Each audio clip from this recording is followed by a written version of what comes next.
In this video, I want to give you some additional insight into what to expect on the case study. First of all, some very important housekeeping. I would recommend reading through the entire case before you begin, including the documents for the case study.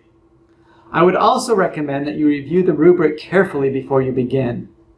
Please pay close attention to the important submission instructions listed at the top of the case study. You will lose significant points for not following those instructions. Please note that the grades for the case study will not be posted until after I finish grading all of the cases.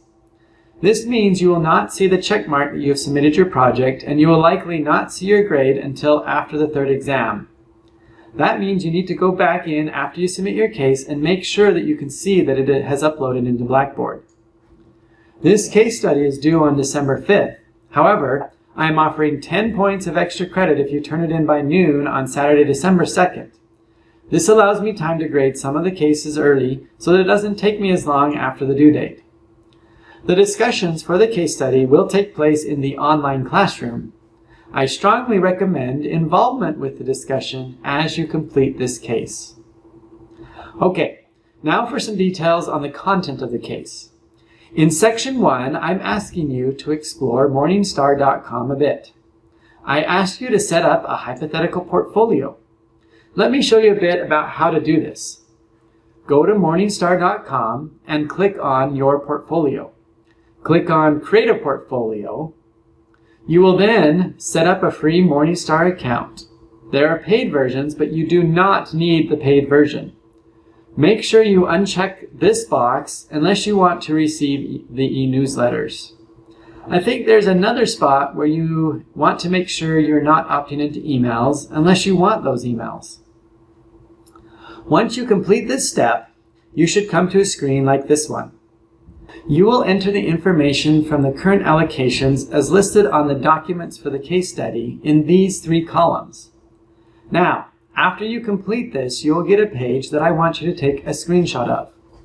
See the case study for an example of what the screenshot should look like.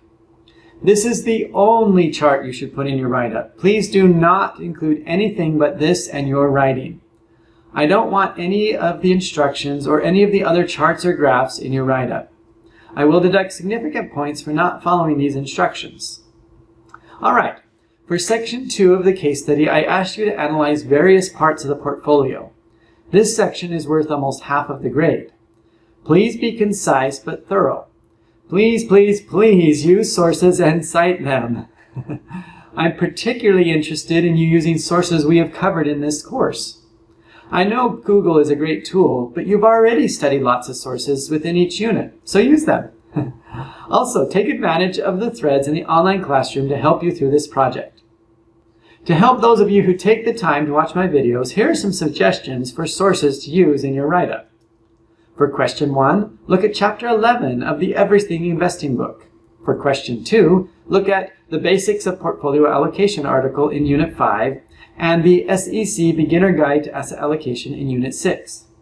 For question 3, look at pages 112 to 113 and page 146 of the Everything Investing book. For question 5, look at Chapter 7 of the Everything Investing book and the first lecture in Unit 2. For question 6, look at the Asset Allocation and Rebalancing article in Unit 6. Section 3 is your opportunity to give me feedback. I will grade this based on completion, so don't hesitate to give constructive criticism. The only ways you can lose points in this section is by not answering the questions or by giving silly, fluffy answers. If you give both positive feedback and constructive criticism, I'm more likely to give you the full points. And that is it. That is the case study. I know it might look a bit overwhelming at first glance, but once you get into it, I think you'll find that it's not as bad as it might appear.